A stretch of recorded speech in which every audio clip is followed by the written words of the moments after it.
This is Boats of the Thousand Islands, the show about every kind of watercraft on the Great St. Lawrence River. Your hosts are Robbie and Terry, both 15. Every week they break it down so you actually get it.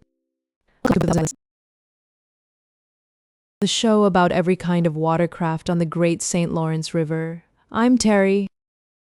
And I'm Robbie, and today we're talking about houseboats, as in people who actually live on the water full-time. Which sounds incredibly cool until you remember that the St. Lawrence freezes in winter. Yeah, we'll get to that. But first, a houseboat is basically a floating home. It's got a hull, but it's also got a kitchen, a bedroom, maybe a porch. Some of them look like little cottages that just decided to leave land behind forever. Which is honestly a mood. The Thousand Islands region has had floating homes since at least the 1800s, when river workers needed places to sleep that moved with the job. Log drivers, fishermen, toll collectors, the river was their commute and their address. Imagine your home address being the river, somewhere between Gananoque and Kingston. Modern houseboats can be surprisingly spacious. Some are over 1,000 square feet, bigger than a lot of apartments. They've got running water, electricity from shore power or solar, satellite internet. You can work remotely from the middle of the river. Which is the dream, honestly. Zoom call with ducks in the background.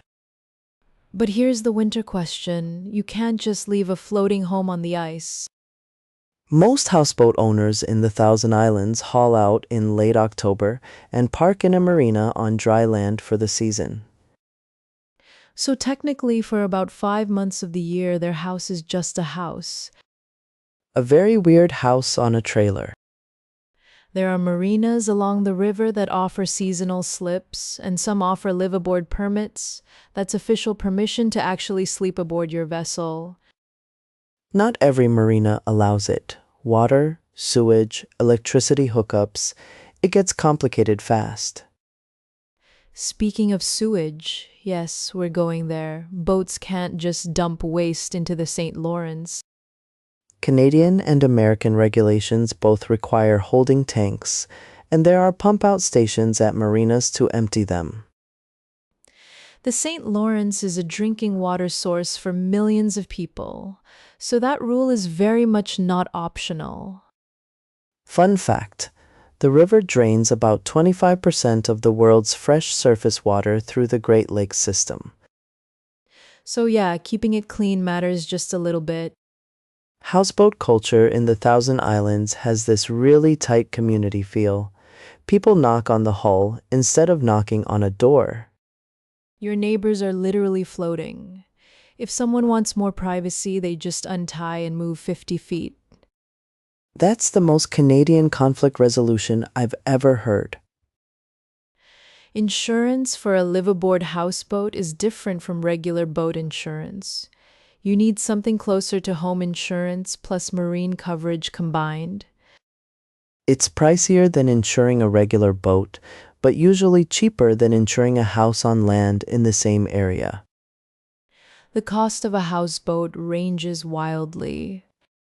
A basic older model might be under $100,000, while a luxury floating home can hit $500,000 or more. And then you pay marina fees on top of that, which can run several $1,000s per season. But no property taxes on the land, because there is no land. That's either brilliant or a loophole, depending on who you ask. Some municipalities are starting to close that loophole, by the way, classifying live-aboard vessels as residences for tax purposes. The river giveth and the river taketh away.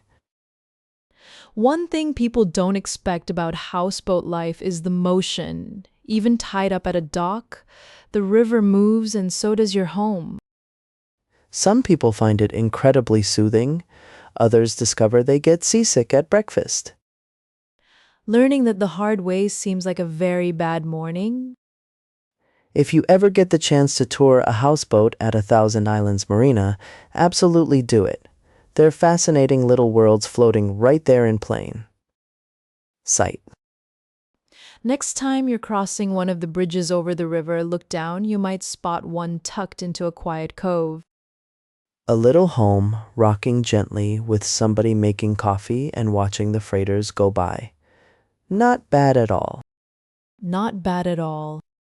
That's our episode. Thanks for floating along with us today, and see you next week on Boats of the Thousand Islands.